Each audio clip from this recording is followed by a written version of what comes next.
Müşahid bəy, mən onda belə başa düşdüm ki, bax, bəzi insanlar bir də görürsünüz ki, aratırlar da, çıxırlar, danışırlar, bəzi Yaxşı yazı natiqlər. ilə verirlər.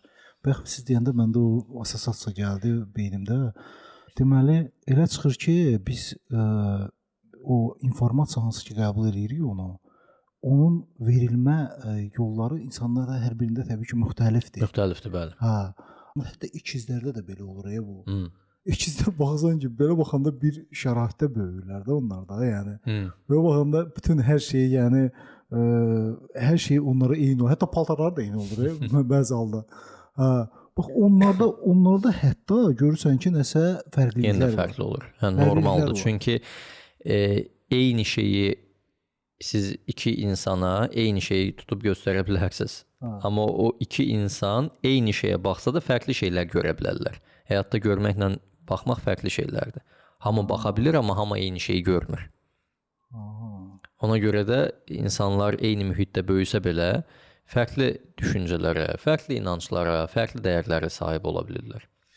Bundan savayı da, məsələn, təhsil sistemindəki ən böyük problemlərdən birisi insanların öyrənə bilməmə çətinliklərinin səbəbi də zaten buradan qaynaqlanır. Biz bunu bilmirik. Mən yenə də deyirəm, bütün videolarımda deyirəm, biz öyrənməyi bilmirik.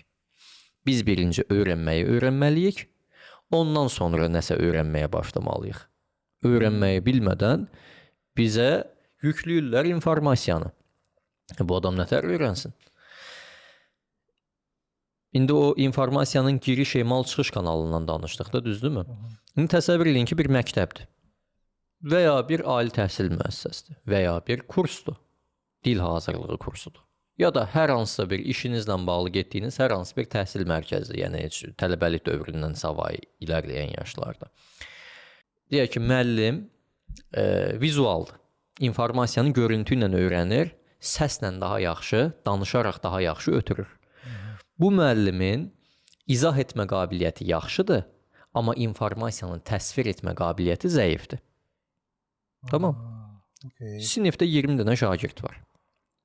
Bu 20 şagirdin hərəsi bir ailədən gəlir. Biri vizualdır, biri audialdır, biri kinestetikdir. Müəllim vizualdır.